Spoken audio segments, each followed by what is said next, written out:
जंतर मंतर पर तिलचट्टों की भीड़ इकट्ठा करने वाला सबसे पॉपुलर कॉकरोच अब बहुत बुरा फंस चुका है। जो कल तक सरकार को घेरने की बातें कर रहा था, आज वही कोर्ट के शिकंजे में ऐसा जकड़ा है कि छूटने का कोई रास्ता नहीं दिख रहा। हम बात कर रहे हैं सीजेपी के मुख्य प्रवक्ता सौरभ दास और आम आदमी पार्टी की पूरी टोली की। लोकतंत्र के नाम पर देश और न्यायपालिका को बदनाम करने वाला सौरभ दास अब दिल्ली हाईकोर्ट के कटघरे में आ खड़ा हुआ और जैसे ही इस अवमानना केस की परतें खुलनी शुरू हुई हैं, कॉकरोच और आम आदमी पार्टी की वो अंदरूनी साठगांठ पूरी तरह दुनिया के सामने बेनकाब हो गई है, जिसे लोग अब तक छिपाने का नाटक कर रहे थे। दिल्ली हाई कोर्ट में जस्टिस नवीन चावला और जस्टिस रविंद्र दुडेजा की बेंच ने इस पूरे मामले को बेहद गंभीरता से लिया है।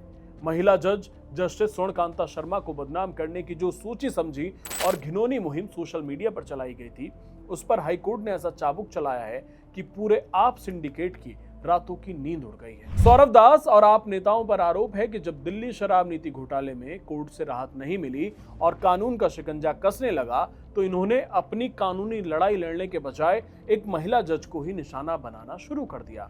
जस्टिस स्वर्णकांता शर्मा को सोशल मीडिया पर ट्रोल करने, उन्हें बदनाम करने और न्यायपालिका की साख को बट्टा लगाने के लिए एक टूल किट तैयार की गई, एक संगठित कैंपेन चलाया गया। दिल्ली हाई कोर्ट ने सौरभ दास को कोई मामूली नोटिस नहीं भेजा है, बल्कि उन्हें साफ साफ कह दिया गया है कि 4 हफ्ते के भीतर जवाब दाखिल करो, वरना अंजाम भुगतने के लिए तैयार रहो। और बात सिर्फ अवमानना तक ही सीमित नहीं है। सौरभ दास पर इस गंभीर मामले से जुड़े इलेक्ट्रॉनिक सबूतों को मिटाने और डिजिटल डेटा से छेड़छाड़ करने का भी बहुत संगीन आरोप लगा है। कोर्ट ने सिर्फ सौरभ दास को ही नहीं घेरा, बल्कि आम आदमी पार्टी के बड़े बड़े दिग्गजों को भी कटघरे में खड़ा कर दिया है। दिल्ली हाईकोर्ट ने आप नेता गोपाल राय को नोटिस जारी कर सीधा जवाब मांगा है।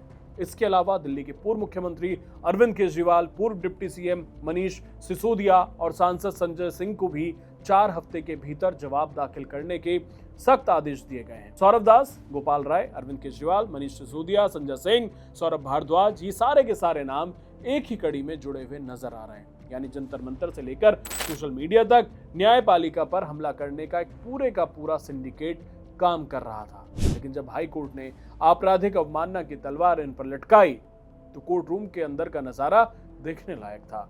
कोर्ट के अंदर उनके वकीलों की बोलती बंद हो गई। केजरीवाल की तरफ से पेश हुए सीनियर वकील ने अदालत में कहा कि हमें तो वो सामग्री ही नहीं मिली है जिसके आधार पर हमारे खिलाफ ये अवमानना की कार्रवाई शुरू की गई है। दरअसल 14 मई को जस्टिस शर्मा ने दिल्ली शराब घोटाला मामले में अपने खिलाफ सोशल मीडिया पर चलाए जा रहे दुष्प्रचार और चरित्र हनन की कोशिशों के खिलाफ यह आपराधिक अवमानना की कार्रवाई शुरू की थी। जस्टिस शर्मा ने अपने आदेश में सख्त शब्दों में कहा था कि दिल्ली के पूर्व मुख्यमंत्री ने न्याय के सामान्य और कानूनी रास्ते अपनाने के बजाय एक जज को व्यक्तिगत रूप से बदनाम करने के लिए सोशल मीडिया पर एक सोची समझी और सुनियोजित मुहिम चलाई। और इतना ही नहीं, इस पूरे अवमानना खेल में सिर्फ बड़े नेता ही शामिल नहीं थे। देवेश विश्वकर्मा नाम के एक एक्स यूजर के खिलाफ भी कोर्ट ने अवमानना की कार्रवाई शुरू की है। इससे साफ जाहिर होता है कि कैसे शीर्ष नेताओं से लेकर ट्रोल आर्मी और तथाकथित पत्रकारों तक को इस पूरी साजिश में झोंका गया। लेकिन कहानी में असली ट्विस्ट तब आया जब एडवोकेट अशोक चैतन्य ने एक अलग से अवमानना याचिका दायर कर दी। मीडिया रिपोर्ट्स के मुताबिक मंगलवार को एडवोकेट अशोक चैतन्य ने दिल्ली हाईकोर्ट की बेंच के सामने सच रखा, जिसने सौरभ दास और आप नेताओं की चालाकी की धज्जियां उड़ा दी। अशोक चैतन्य ने जस्टिस नवीन चावला और जस्टिस रविंद्र दुडेजा की बेंच को बताया कि पत्रकारिता का चोला पहनकर घूम रहे और कॉकरोच जनता पार्टी के नेता बने सौरभ दास और आम आदमी पार्टी के दिग्गज नेताओं अरविंद केजरीवाल, सिसोदिया, सौरभ भारद्वाज, गोपाल राय ने कोर्ट की सख्ती देखते ही अपने सोशल मीडिया अकाउंट से वो सारे विवादास्पद और अपमानजनक पोस्ट डिलीट कर दिए हैं। लेकिन उनके डिजिटल रिकॉर्ड अभी भी मौजूद हैं, जिन्हें इन्होंने छिपा कर रखा है। वकील ने हाईकोर्ट से दरख्वास्त की कि उन्हें ये सारे डिजिटल सबूत और रिकॉर्ड अदालत के सामने पेश करने की इजाजत दी जाए, और दिल्ली हाईकोर्ट ने मंजूरी भी दे दी है। ये मामला सिर्फ एक जज के खिलाफ की गई टिप्पणी का नहीं है। ये मामला भारत की स्वतंत्र न्यायपालिका पर एक सुनियोजित हमला करने की साजिश का है।